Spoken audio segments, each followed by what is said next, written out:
یہ تمام چیزیں، یہ تمام اصطلاحات، کہیں انذار کا لفظ استعمال ہو رہا ہے، کہیں تبشیر کا لفظ استعمال ہو رہا ہے، کہیں اللہ تعالیٰ تذکیر فرما رہا ہے کہ ان کو نصیحت کر دو، فذکر فإن نفعت الذکریٰ۔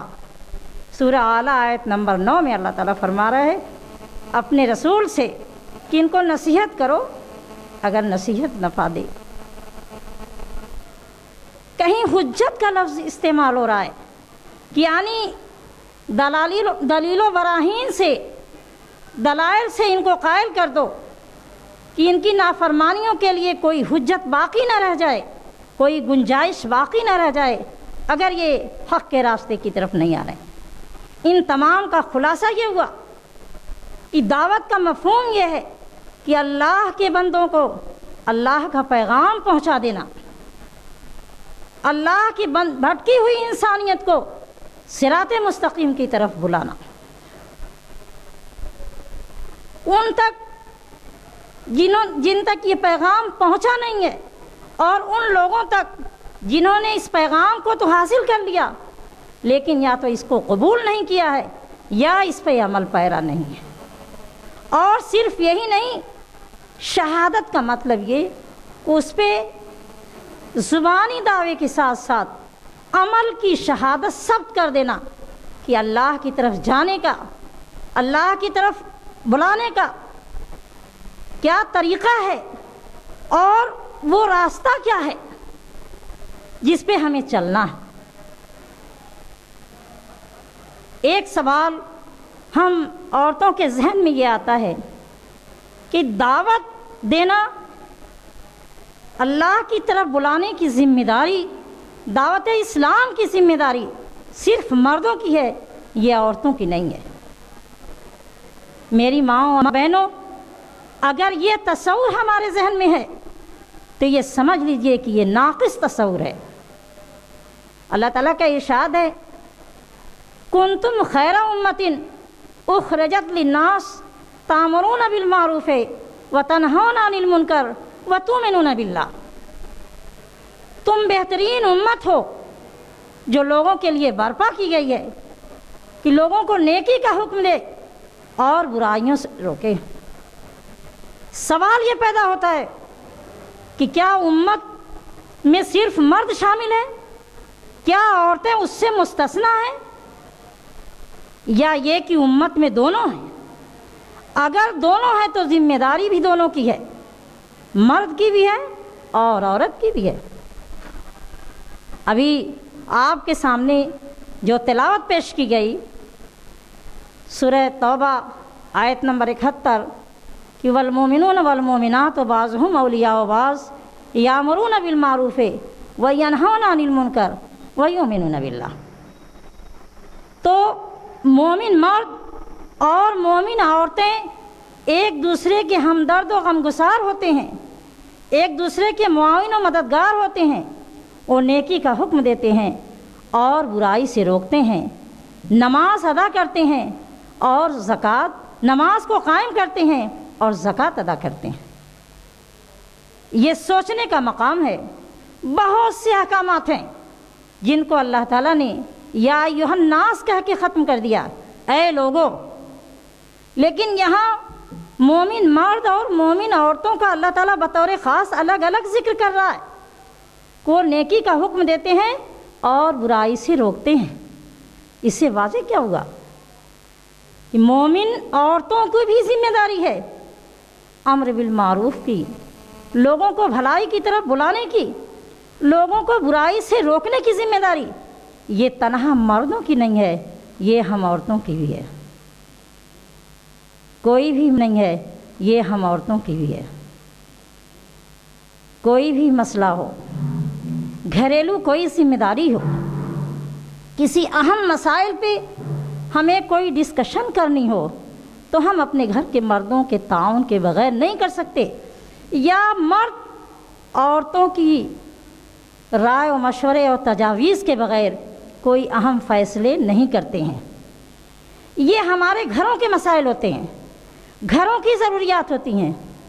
وہ ذمہ داری جو اللہ تعالیٰ کی طرف سے ہم پہ ڈالی گئی ہے، ان مسائل میں ہم یہ بات کیوں سمجھیں کہ اس کی ذمہ داری صرف مردوں کی ہے، عورتوں کی نہیں ہے؟ محترم خواتین،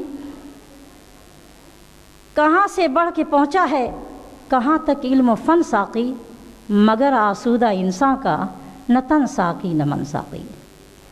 ہم دیکھتے ہیں کہ ہم اپنے بچوں کی تعلیم کے لیے، دوسرے مسائل کے لیے ہم سوچتے ہیں کہ ہماری دوڑ بہت آگے ہونی چاہیے، لیکن ہمارے معاشرے میں کیا ہو رہا ہے، ہمارے گھروں میں کیا ہو رہا ہے، ہمارے قبیلے اور خاندان میں کیا ہو رہا ہے، برائیاں کس انداز سے انداز ہو رہی ہیں، ہمارے اندر چلی آ رہی ہیں، ہمیں اس کا شعور نہیں ہو رہا۔ اور اگر ہم شعور ہوتا بھی ہے تو خود غرضی کی جو وبا پھیلی ہوئی ہے، جو ہمارے اندر ایک جرثومہ داخل ہے کہ سب اپنا اپنا دیکھیں، اس دور کا یہ المیہ ہے کہ ہمارے اندر سے انسانیت کا جو سچا درد ہونا چاہیے تھا وہ ختم ہو چکا ہے۔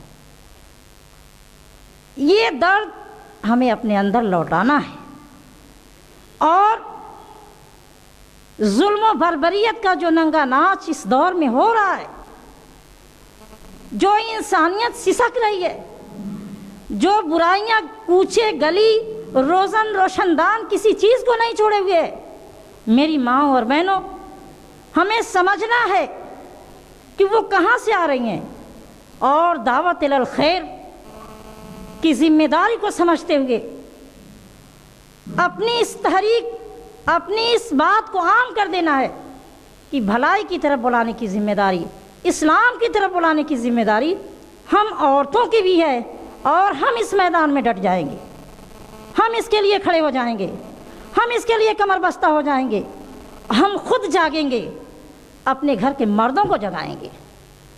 ان کی ذمہ داری ہے، اگر ان کے عقل پہ پردہ ہے تو ہم اس پردے کو چاک کرنے والے ہوں گے، یہ سمجھنا ہوگا ہر عورت کو۔ میری ماؤں اور بہنوں، یہ ضرورت کس بات کی ہے؟ ہمیں وہ شعور ہمارے اندر پیدا ہو جائے جو امت مسلمہ کا ہونا چاہیے۔ یہ امت عظیم منصب پہ سرفراز ہے۔ عظیم منصب کیا ہے؟ اللہ تعالیٰ نے اس امت کو کس لیے بنایا ہے؟ اللہ تعالیٰ نے اس امت کو بنایا کہ وہ ارشاد ربانی ہے، کنتم خیر امۃ اخرجت للناس تأمرون بالمعروف وتنہون عن المنکر وتؤمنون باللہ۔ تم ایک بہترین امت ہو جو لوگوں کے لیے برپا کی گئی ہے۔ اس میں بھی اللہ تعالیٰ وہی فرضیات دلا رہا ہے کہ نیکی، لوگوں کو نیکی کا حکم دو اور برائیوں سے روکو۔ ایک دو فرمان نہیں ہے، ایک دو جگہ نہیں ہے، متعدد آیات میں آپ کے سامنے پیش کر رہی ہوں۔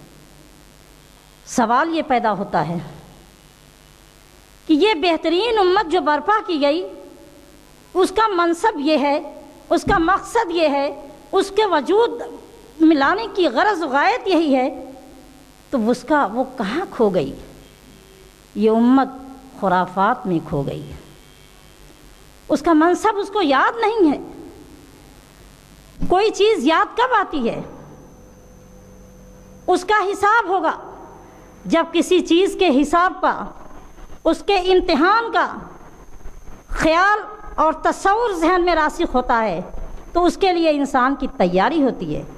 آج ہم اپنی آخرت سے غافل ہو چکے ہیں، ہمیں یہ احساس نہیں رہا کہ ایک دن یہ زندگی فنا ہوگی اور فیصلے کا دن قائم ہوگا، اور اللہ تعالیٰ ہم سے ہمارے ایک ایک پل کے بارے میں حساب لے گا۔ تو یہ سمجھنا ہے، ہم جہاں کہیں بھی ہوں، اپنے گھر میں ہوں، پاس پڑوس میں ہوں، تقریب و محفل میں ہوں، کالج اور یونیورسٹیز میں ہوں، مدرسے میں ہوں، جہاں کہیں بھی ہم ہوں، ہمارا رول ایک داعی کا ہونا ہے، اللہ کی طرف بلانے والی کا ہونا ہے۔ ہم کسی برائی کو دیکھیں تو اس کو ہماری یہ کوشش ہونی چاہیے کہ ہم اس کو ہاتھ سے روکیں۔ اللہ کے رسول صلی اللہ علیہ وسلم نے فرمایا، من رأى منکم منکرا فلیغیرہ